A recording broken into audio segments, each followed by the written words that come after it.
Thanks, John. Good morning. Well, it looks like being a very warm day and it's going to be popular around the beaches.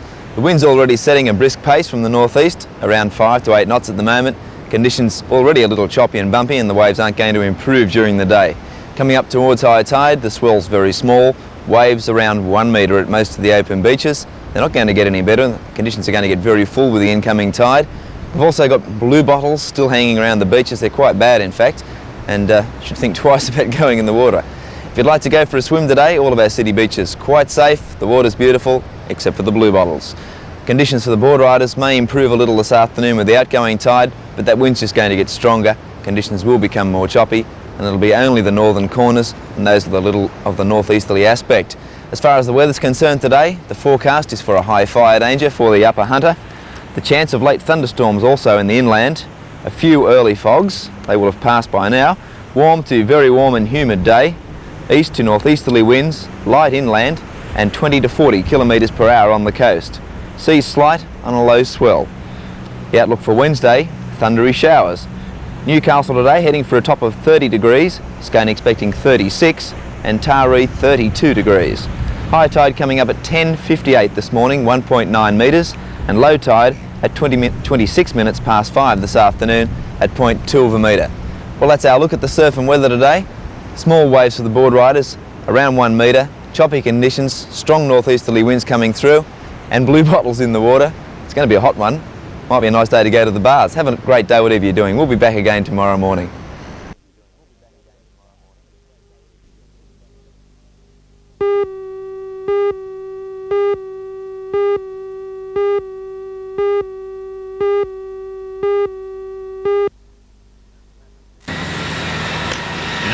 The front section of this house on Bridges Road near Lambton was reduced to a tangle of charred timber.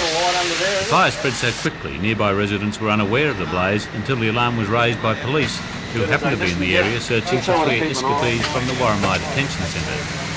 Although there was a for sale sign on the building, Constable Paul Keenan still ran through the smoke-filled house to make sure no one was inside.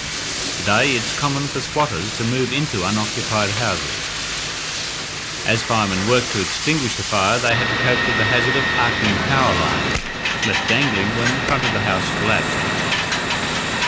Investigations into the cause of the fire are continuing.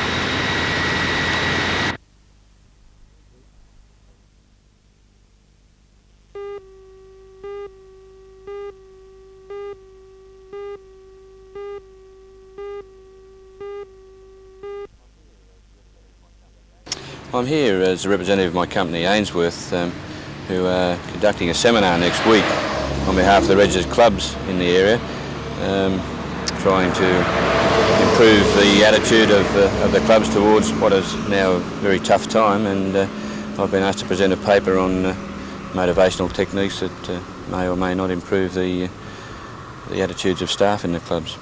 We've seen in the last little while through the supposed recession that club trade has dropped off. How important is this to a sporting club such as even the Balmain Leagues Club? Well, it's very important. Obviously, particularly in Sydney, where the rugby league clubs rely so heavily on their licensed club for propagation grants, the trade and attendance by patrons in the clubs and their monetary investment in poker machines is all important, because without that money the clubs find it very difficult to function. Frank, the seminar next Wednesday, is it directed at the club patrons themselves or the club and the staff members of the club? Basically it's directed at the directors, secretary managers and whatever staff may well be present.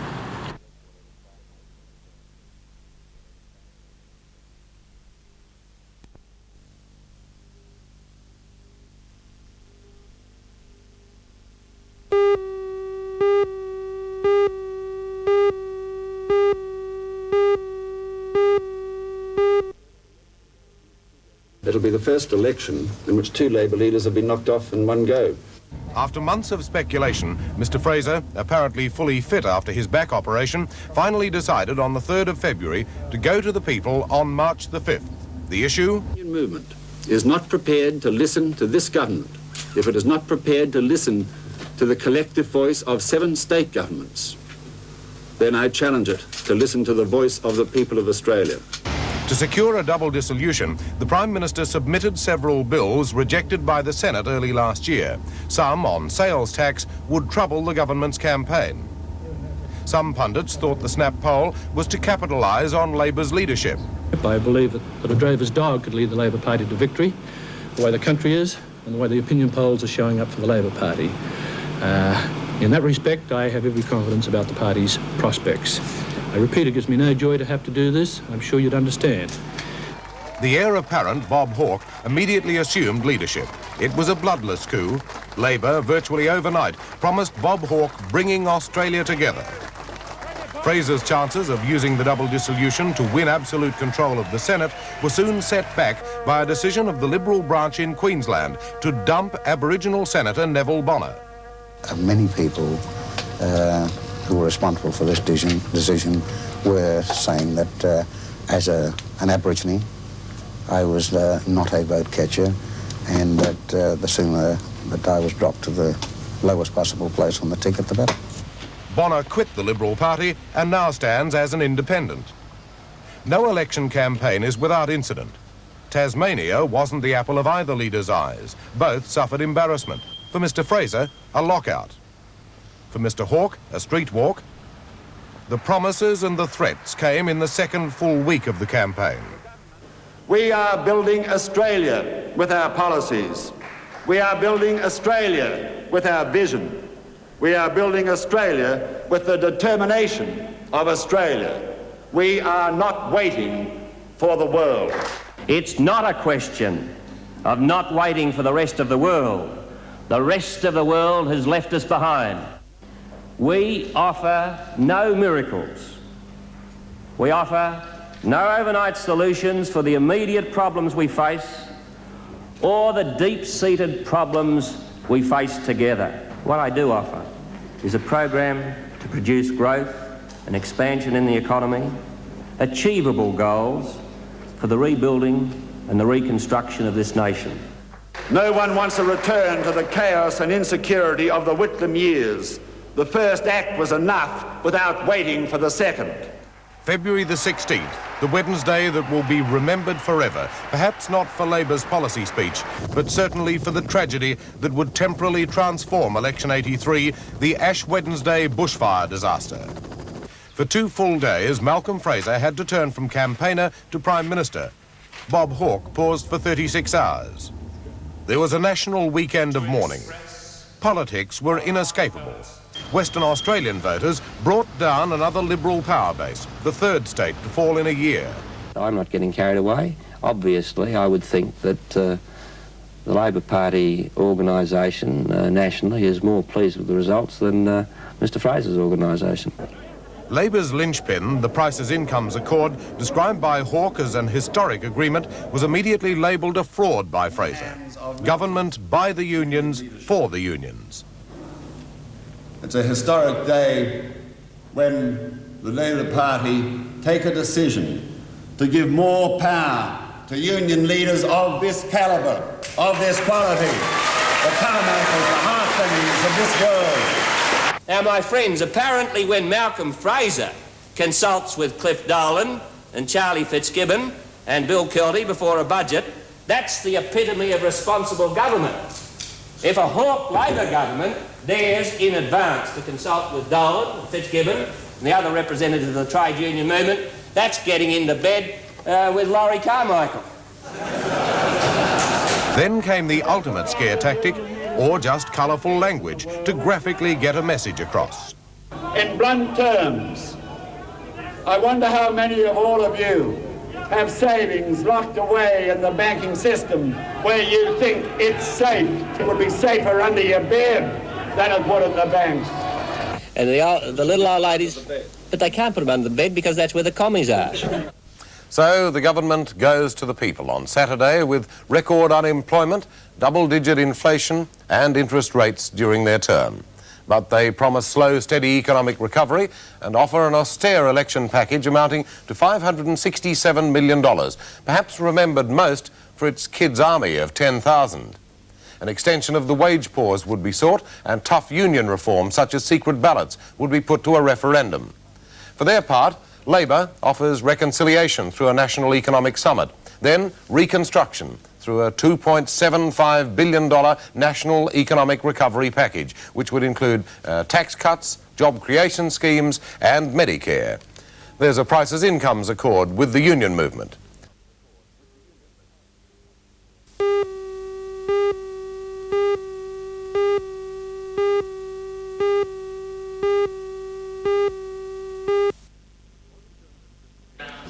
More than 250 people, many of them in a senior age bracket, filled the lecture theatre of the Clinical Sciences building to hear Dr. Howe. What she has to say is important to anyone concerned with care for the aged because she was an advisor to the recent parliamentary inquiry into the subject. And that inquiry's findings foreshadow the likely future direction of government policy. Dr. Howe made it clear that the growth of nursing home care should be restricted. She says nursing home care now costs the federal government $1,000 million a year, an increase of 200% in the last 6 years. Instead, she says aged people can be more effectively supported in their own homes. The alternative that's favoured in modern geriatric medicine is to maintain old people at home for as long as this is possible, and that is indeed quite a long time. In actuality, people in the community with very high levels of dependency are being supported by their spouses, by their family, and by, at the moment, very underdeveloped community care services. And the move for the future is seen to be in the development of a much wider range and a much expanded provision of these kinds of services.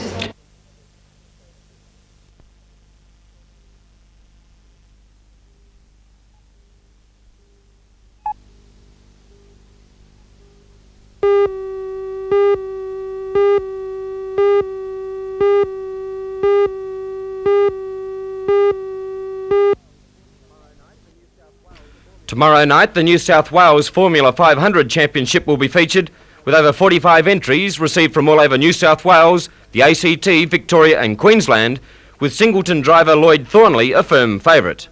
Other contenders also include locals Graham Baxter, Robert Harding and Brad Cameron, who was involved in a spectacular crash a fortnight ago.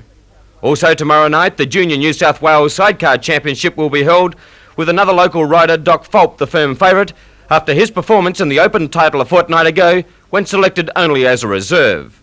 Saturday night, the Winged Monsters will be let loose in their state championship, with Gary Rush, the current Australian champion, all set to once again capture the double crown he held last year.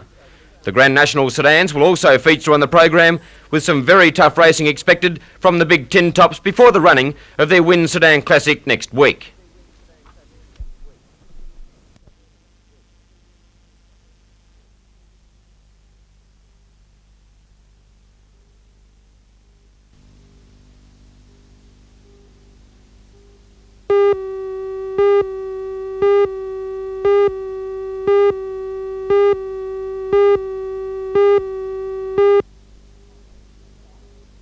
The ferry was carrying more than 200 passengers and 22 crew on the voyage up the West River when the vessel capsized in a violent storm. 86 people have been rescued, some from the river and some from inside the upturned hull. Rescuers had to cut into the bottom of the ferry to reach passengers who were trapped when the vessel overturned. In West Germany, a 32-year-old woman has been sentenced to 6 years imprisonment for the manslaughter of the man accused of sexually molesting and strangling her 7-year-old daughter. Marianne Bachmeier walked into the courtroom where Klaus Grabowski was on trial for killing her daughter, pulled a pistol and shot him 7 times. Mrs. Bachmeier's trial lasted 4 months and became a symbol of citizens' frustration in coping with crime. She has been released from custody pending an appeal. The exercises are still limited. Dr. Barney Clark, the first man to receive an artificial heart, has given an interview for the first time since his operation. Dr. William De Vries, head of the surgical team which implanted the heart 3 months ago, carried out the interview. Dr. Clark talks with a rasping voice because of his lung problems, but he is getting stronger and could be going home in a few months' time. What does it feel like to have an artificial heart in the chest? Do you have pain or is it uncomfortable? Not at all. It feels comfortable. The only thing you get used to is, I imagine, is pump. The noise of the pump? But you get used to that. Does that bother you about your sleep? No, it doesn't bother me at all. And even when I'm awake, it doesn't. Got any words of advice for somebody that was going through this again? If they were to come and sit and ask you what it was like, what would you tell them? Well, I'd tell them that it's worth it. There's an alternative. They either die or they have it done. It's been hard for you, hasn't it, at times, Barney? Yes, it's been hard, but the heart itself is pumped right along.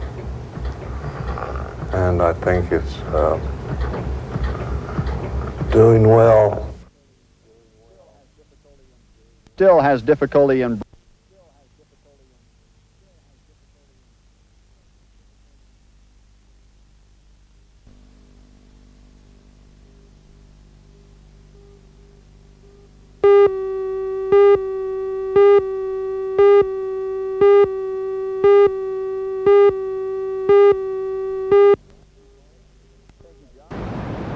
Thank you, John. Good morning. We've quite a bit of cloud cover out here at the moment. It does seem as though we're headed for a nice sunny day. At the moment we have light winds from the north, plenty of waves around our city beaches. That swell's picked up a little. Waves around the 1.2 to 1.5 metre mark consistently, with some of the bigger sets reaching the 1.8 metre mark this morning. The tide's just a little low. Conditions will improve for the board rider over the next 2 or 3 hours, and the best waves will be found around mid-morning. If you'd like to go for a swim, most of our city beaches are quite safe, but please do stay between the flags because there are sweeps to the south and some bad rips. The blue bottle situation nowhere near as bad as it's been for the last week or so, and we'll now only find a few blue bottles hanging around the high tide mark later on this morning. The forecast today, a warm to very warm and humid day with lengthy sunny periods. Northeasterly winds at 20 to 40 kilometres per hour on the coast, slight seas becoming choppy in the afternoon on a low swell, and the fire danger rating is high to very high. The outlook for Saturday is for little change. Newcastle heading for a top of 30 degrees, Scone 34. Low tide this morning was at 7:15, 0.5 of a metre. High tide will be at 11 minutes past 1, 1.4 metres. We still have that tropical cyclone Eleanor off the Queensland coast. It's north of Rockhampton, about 100 kilometres to the east, and it's fairly stationary at the moment. We have a low pressure system south of Adelaide. It seems to be moving away to the south, and New South Wales still under the effect of a high pressure system with that onshore flow of air from the northeast. Looks like being a great day. If you've been enjoying daylight saving, this is the last weekday. Tomorrow is the last day. Sunday the clocks will be going back an hour. Hope you enjoy today. Make the most of that sunshine. Bye.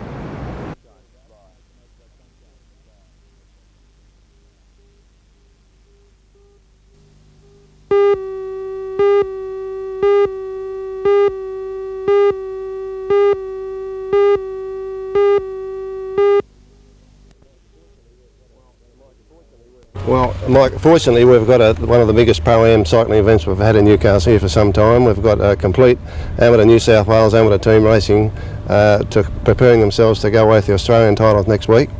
And we've got 4 of the top professional riders that just won Australian titles in the Chandler Velodrome in Brisbane last weekend.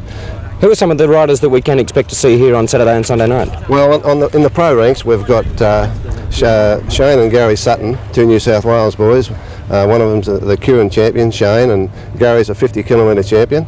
We've got Paul Menahurst, a sprint champion. He's an English rider riding here in Australia for the last 2 years. And we've also got Laurie Venn, who is an Australian 10 kilometre champion. A Pro-Am situation as the weekend coming up. Is this a rather unique event in Australia? Well, it is, Mike. I think you'll find within a few years to come that the whole of the cycling will be together. It's getting that way. We're trying to do our little bit here in Newcastle to get the Pro-Am situation all together. But I think you'll find that within a few years that all the cycling will be under one control in Australia.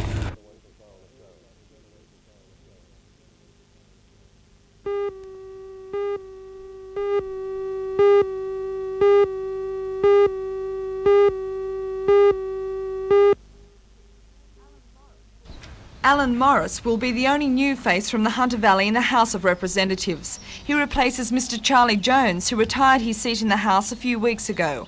Mr Morris says his main priorities will be the restoration of the BHP and the setting up of a Newcastle Development Committee to encourage growth in the area.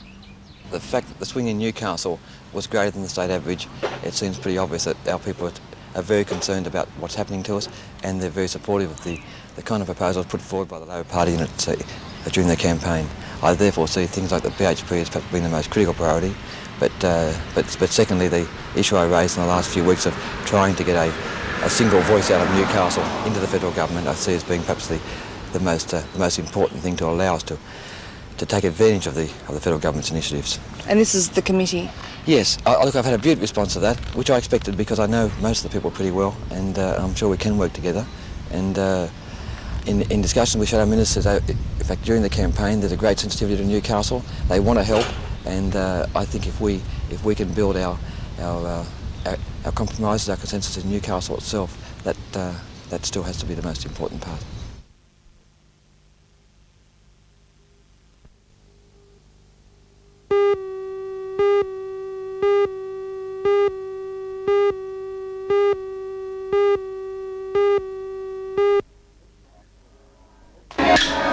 Performance by children from the Awabakal cultural group underlined the purpose of the conference, to gain recognition of Aboriginal values in education and to present an alternative perspective on many subjects.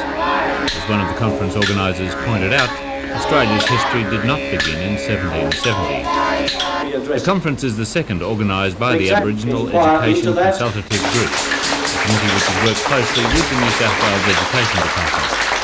Opening the conference, the Director General of Education, Mr Swan, said he felt much had been achieved since the last conference 2 years ago, but he admitted the process of change is slow. Falsifying thoughts in documents are of little consequence if in fact there are not people out there in the community receptive to an understanding of that document. Now that's why